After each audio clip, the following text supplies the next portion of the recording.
What's up, guys? Tim Little.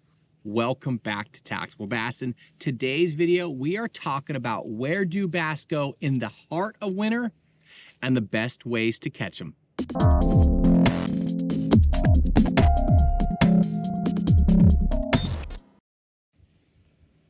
The heart of winter. Guys, I can't make this up. That right there, that is snow. We got I don't know, 6 inches of snow, 4 to 6 inches of snow here a couple days ago. Very, very frigid conditions, down into low teens, but the bass still have to eat. And so that's what I want to talk about today. We're getting towards the heart of winter, right? Most of us that have been fishing through the beginning of winter, the transition from fall to winter, we've been out there, we've been staying warm, we've been catching fish, but now that we're in the heart of winter, we got snow on the ground, we got the lowest water temps of the entire year. Where do these fish go and how do we catch them? I guess the biggest thing is, these fish still have to eat, right? Even though everything is kind of slowing down, some lakes are starting to get ice on the top, kind of freeze up a little bit. Sometimes this time of the year when we're launching, we're kind of have to idle out through ice a little bit, little crust ice on the surface, but bass still have to eat. And that's the biggest thing. So if I could just give one tip to guys fishing this time of the year to help build your confidence, just know that fish still have to eat. Yeah, they might be slowing down. The metabolisms might be slowing down for the most part, but man, fish are still active, right? We're catching them on A-rigs, we're catching them on speed cranks. We're gonna talk about baits here at the end of this video. But more importantly, what am I focused on? What am I looking for?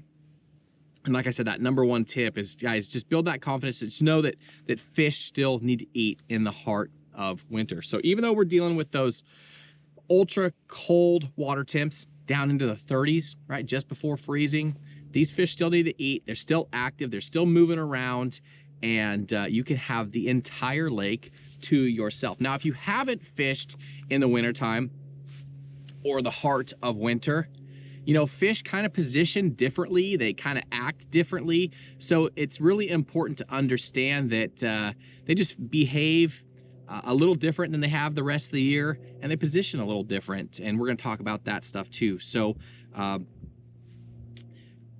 number two tip, as you're traveling around your lake, whether it's a Highland reservoir or a Lowland reservoir or a river system, pay attention, one, to your electronics, to your water temp, but two, when you do get a bite, pay attention to which depth you were fishing when you got bit in. Because what I found this time of the year, unlike other seasons throughout the year, if you find fish at a certain depth, you can basically duplicate that around the entire lake. In springtime, there might be fish in 2 inches of water getting ready to spawn. There might be fish in 20 feet of water.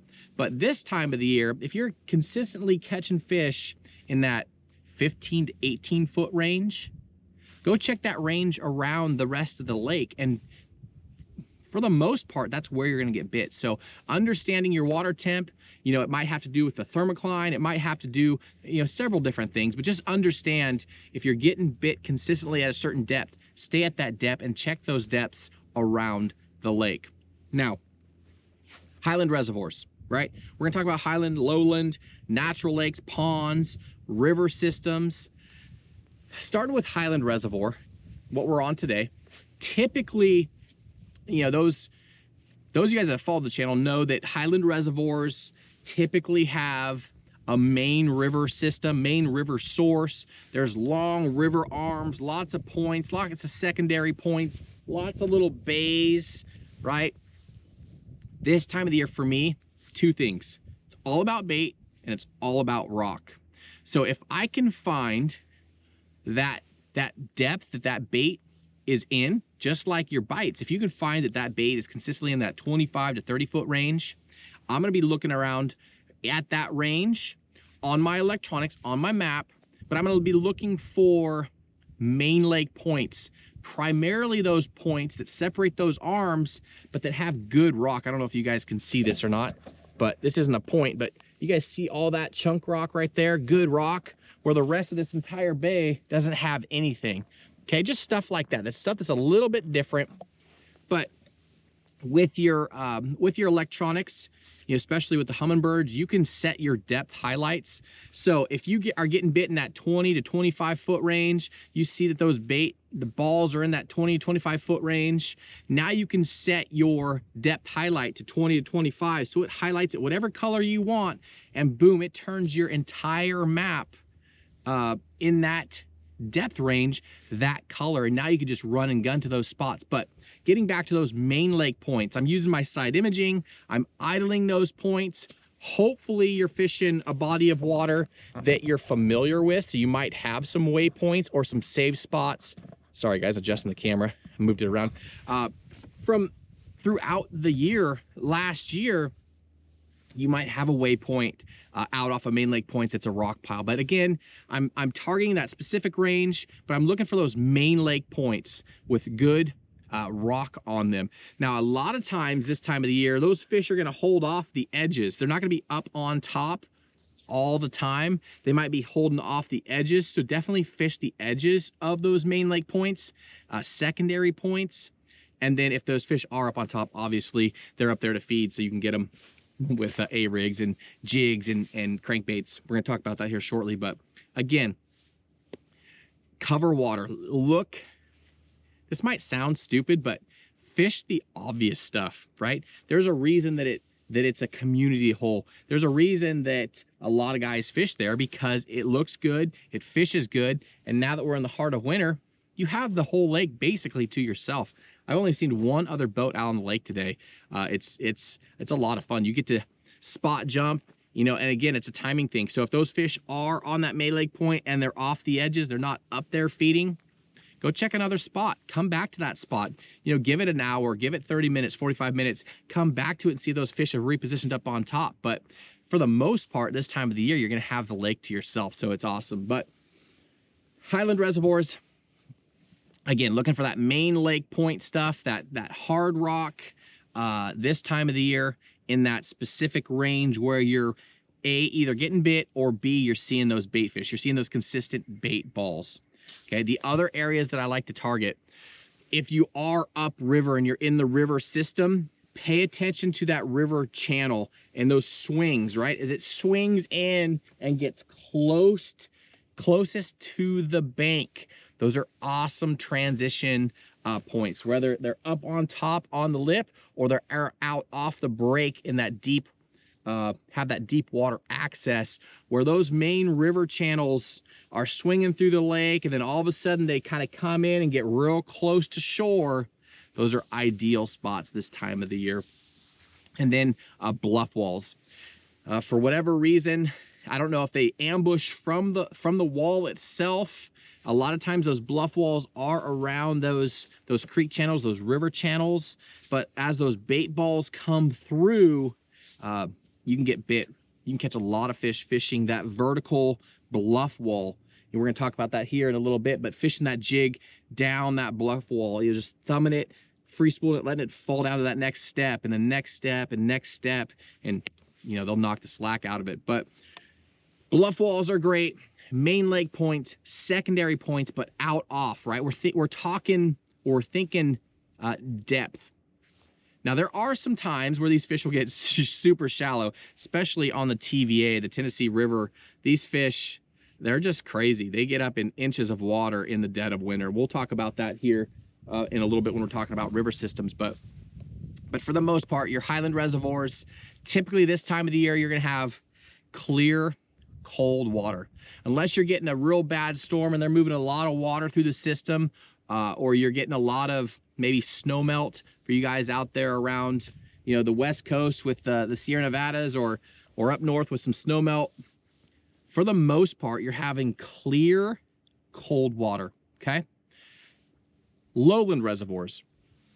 Typically those reservoirs, you guys know if you've been following the channel for a while, they don't have as many main lake points. They don't have as many, they might have one river arm or one main arm, but they don't have a lot of offshoots, a lot of fingers, backs, little bays, little cuts like that.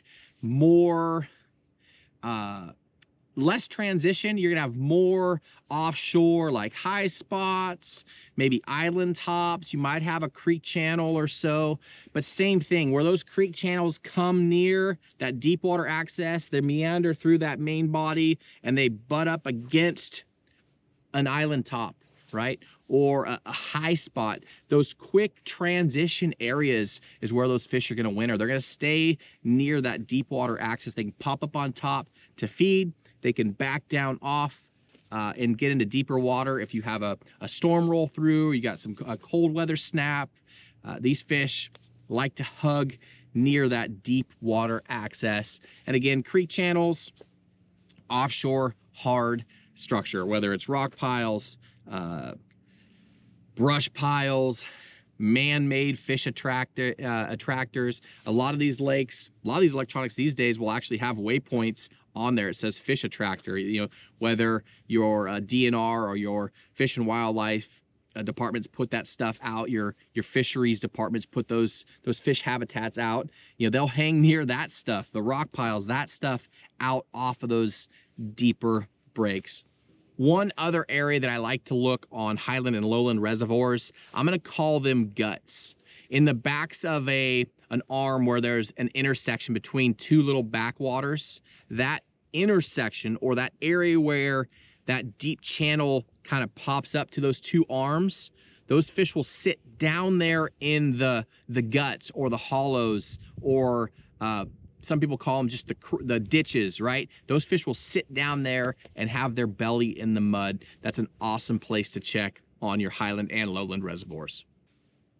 Let's talk river systems. You know, since we're on the Tennessee River, river systems, it's all about current. It's all about water fluctuating. You can see here we're in Winter Pool where they crash the lake down. Shouldn't say crash. They drop the lake down, you know, 6 or 7 feet.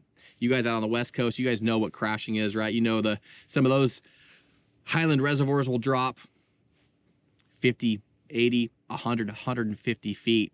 And then we'll get those warm spring storms that melt all that snow, and those lakes will just crash or just skyrocket to the surf, you know, to the full pool, right? Just in a matter of a few weeks. But we got water dropped.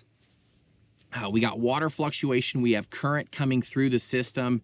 You know, these fish can get ultra shallow. I'm talking like 2 foot of water, mud flats, because you got to pay attention to those channel swings, that current, you know, that river current as it's meandering through the Tennessee Valley.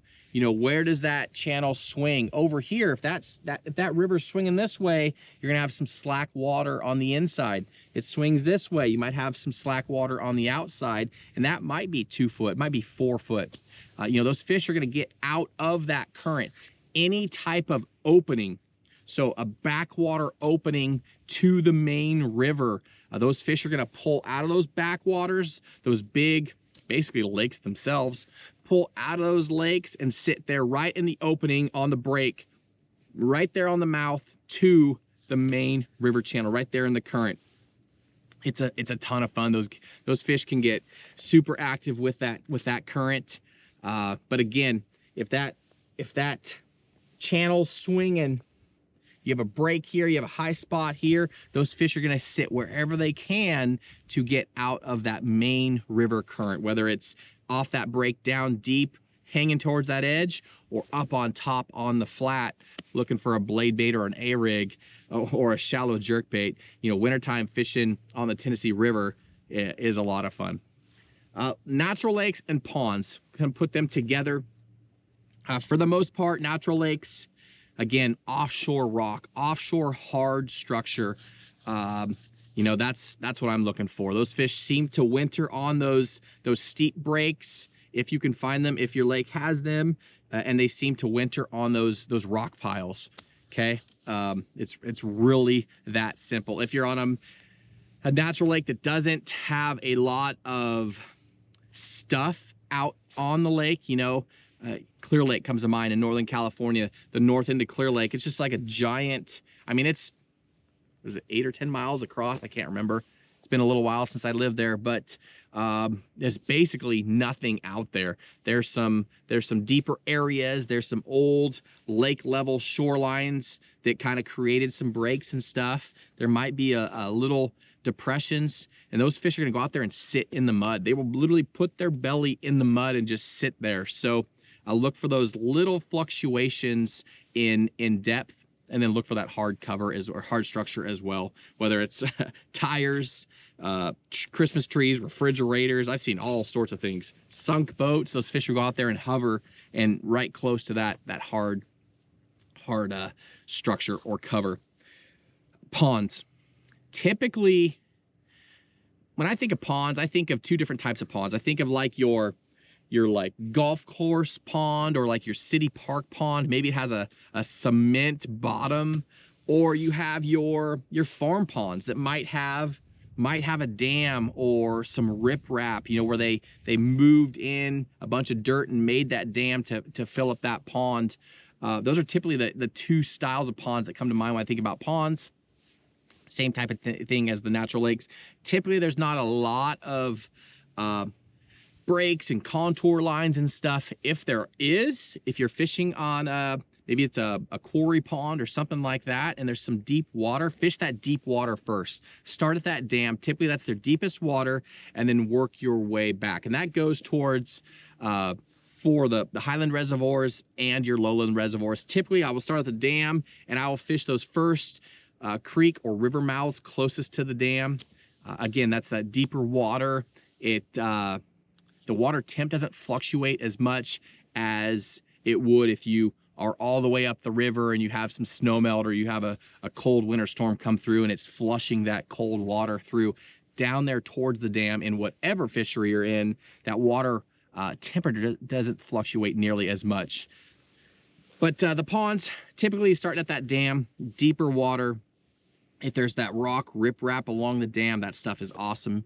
And then if you're on let's say a golf course pond, you have permission, or you're at a city park pond, you know, maybe you can do some research, Google Earth research. Maybe there's some contour lines or something online, but try and fish the deeper stuff first. If it's a small pond that you can walk around in just you know, half an hour or an hour or so, you know, fish your way through, you know, throw a jig, throw something that you can actually count down and see, okay, right here it was, you know, 10 Mississippis. Over here it was 20 Mississippi. You can figure out where the deeper water is, and then fish that. But let's talk baits. So we talked about the different types of fisheries, kind of talked about where the fish are. Again, heart of winter, these fish are cold, right? That water temp's cold. Everything goes against the book of bass fishing. Let's talk about this guy right here, the speed crank. Okay, we're gonna beat that dead horse one more time, just to pound it in to your guys's fishing skulls. Burning a crankbait with a tight wobble crankbait in the wintertime along that rock transition, along those rock piles, along those main lake and secondary points, can trigger fish that don't necessarily want to eat. 12-pounder. Oh. Okay, that is the standalone. Right? That's really the only thing that we've got fish to eat quickly in the heart of winter, right? You can try and burn an A-rig, but you're gonna have better luck slow rolling that thing. You can try and burn a jerkbait, but we all know that you have to slow down your cadence. There's nothing else that you can really burn and down at those depths. Even an underspin or a swim bait, you can't really do it and get the same reaction bites as you can with crankbait. Specifically the Tactical DD, that crankbait that we designed specifically for cold water cranking. You know, that Mega Bass, that Deep X 300 is a great one. But having a real tight wobble crankbait that you can burn across that rock, burn, pause, burn, pause, thunk. I mean, they smoke this even in, you know, high 30s, mid to high 30 water temps. We've caught double-digit bass eating a crankbait. It is really the anomaly. It's really something special. And if you guys haven't tried that, definitely try throwing a speed crank in right now. Try throwing a speed crank. Now it totally depends on where your fish are too, right? If your fish are in that 15 to 18 foot range, that works. If your fish are down in that 35 to 40 foot range, that doesn't work so much, right? Although we have caught fish suspended out off of those points, right? You're fishing that main lake point and those fish are pulled off to the side, they're suspending. They will eat. You don't have to be hitting the bottom to get that that reaction strike off of the speed crank. Again, that's why you're burning and then pausing. You're creating that directional change. You're creating that change that triggers those fish. Again, we're going with ghosty, really realistic colors. That way when that thing pauses in its face, it has a split second to eat it or not. Doesn't get a good look at it, but that is my #1 go-to bait. Hopefully, guys, it's not too windy. I picked this spot for 3 reasons. It was protected from the wind. It is really windy out on the main body. 2, it's in the sun, so I can kind of warm up. And 3, I can show you guys that there's literally snow on the ground. So we're talking about wintertime fishing, but one of the 3 things changed. Now we got the wind blowing right here in our face. So I'll try and wrap this up fairly quickly. #2, guys, this might be my #1. I've caught more doubles on the speed crank in the last couple years, but I've caught so many big ones on the A-rig. The A-rig just shines. I mean, it shines year round, but wintertime fishing, there's something about the A-rig. Those fish, they don't want to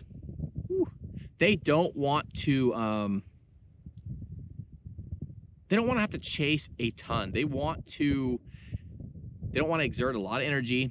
They want a mouthful of baits, and they don't have to spend a lot of energy. So when you just slow roll this A-rig by and you twitch, and you get that flex rig to collapse and expand, and that bait fish, that ball of bait looks so realistic, those big ones just eat it. You know, I caught, already got a 9 this year, 9.24 if I remember right. Yeah, I already got a 9 this year on this guy right here, the Tactical Mini Flex. Again, dummy wires, 3 main wires with hooks. I'm going lightweights, either 1/8 ounce or a 1/4 ounce. But I'm throwing this thing. Try not to get hung up out here. I'm out here and like got the boat almost beached, protected in this pocket, or was protected in this pocket. But fire that thing out, let it hit bottom. I'm pop, get it off bottom. Now I'm just slow rolling this thing, right? Twitch, every 7 or 8 handle turns. 2, 3, 4, twitch. I did on 4 just to show you guys. I'm running out of room, but you guys get the the point. When that thing collapses and expands, fish just have to eat it, whatever it, and big ones eat it. So that's my #2. So the speed crank, the A-rig, nothing new to you guys that have been following the channel. Couple more reaction bites or baits, and then we'll talk about some finesse little tips. But a jerk bait, specifically this guy right here, the Megabass 110 Junior +1, a little bit bigger or deeper diving bill on there. Gets down quite a bit deeper than the traditional Junior. You can look at the bill difference right there. Okay, just gets down, twitch, let it sit. 8, 10 Mississippis, or I don't know, whatever you want to count, however you count your cadence, but rip, or twitch, 1 Mississippi, 2 Mississippi, 3 Mississippi. You know, let that thing sit. Those fish will come up off bottom and just come up and investigate. These things look so realistic. They sit really good in the water, especially in cold water, and they just smoke the jerkbait. That is another awesome bait to catch them in the heart of winter. And then the blade bait, guys, should be no secret. Little Demiki Vault, that little guy right there, whether it's the 1/2 ounce, that little guy's the little baby guy, excuse me, little baby guy. But just fluttering this thing off bottom. You know, I did a video a couple weeks back talking about heavy metal, fishing metal baits in the heart of winter, the cold months of winter. the blade bait, that is magical. For whatever reason, you know, those fish are down there in that 20 to 50 foot range, wherever they are in that water column. They got their bellies down there in the mud next to that rock and just fluttering that little blade bait, just enough to feel that thing vibrate and fall back down. A lot of times this time of the year, you won't feel that bite. You'll just go to hop it again. It'll be heavy and they'll be on there. They'll have mud all over their chin, all over their throat, their belly, and they'll have that that blade bait right there in the roof of their mouth. They just eat that thing. It's so subtle. You know, you're not ripping it real hard. You're just fluttering that thing just off bottom. Mimics a dying bait fish really, really well. And those fish eat the blade bait. Now, I've been on fisheries. So we talked about the river systems where, you know, you catch them in 2 to 4 foot out of the current. I've also been on Highland reservoirs, you know, in the middle of the winter, it's snowing and we're catching fish in 60, 70, 80 foot on a swim bait, whether it's a, you know, a 1/2 ounce or 3/4 ounce head. And we're just down there, just grinding bottom, just moving that handle just enough to have that tail kicking. And boom, you know, 6, 7, 8 pound spotted bass, 10-pound largemouth. Those fish go ultra deep. So you might be in a fishery where those fish are down there in that 40 to 80 foot range. You know, take your time. I talked about this, maybe I talked about this in a recent video, but the good thing about catching fish this time of the year is they don't fight that hard. So even if you're catching a 9 or 10 pounder on a crankbait or an A-rig or a jig or whatever we're talking about, when you hook those fish, it is cold water. They don't pull or fight that hard. So you can take your time with them. And that's extremely important if you're catching fish out of deep water. You don't want to just wrench them up to the surface because you'll kill them. You literally will kill them. They don't have a chance to equalize the pressure, and that's why you see those eyes start to bulge out. You see their bellies get all big. Sometimes you have to fizz them, but take your time with fish this time of the year, especially if you're catching them deep. You know, keep that rod loaded. You know, just ease them up. Take your time. Let those fish equalize or adjust to the different pressure as they come from that deeper water. But again, a swim bait works extremely well. Whether it's a single swim bait, you know, whether you're on a kokanee fishery or you're on a herring lake, those fish go super deep. You know, a single swim bait like that, or an underspin. Okay, maybe it's this is actually a 3/8 ounce underspin. It's our underspin. And that's a 3.3 Kitech. So a little bit smaller presentation. With that weight, you can get it down. You can fish it on lighter line because it's got that lighter hook. You know, clearer water, you can get away with that lighter line, lighter wire hook. But an underspin or a single swim bait with or without that blade works extremely well out for those deeper fish. And then last but not least, let's talk about a jig, because a jig just gets bit this time of the year. It's by far my favorite finesse technique. Whether I'm throwing an actual finesse football jig with a skirt, right? Whether it's a 1/2 ounce, 5/8, 3/4, depends on the different brands. But whether it's a skirted jig with a weed guard or something like this, where it's that's the Yamamoto Hula Grub. It's basically, that's a Swagger Tackle tungsten head. It's just a jig head. And you take that Hula Grub, again, no weed guard.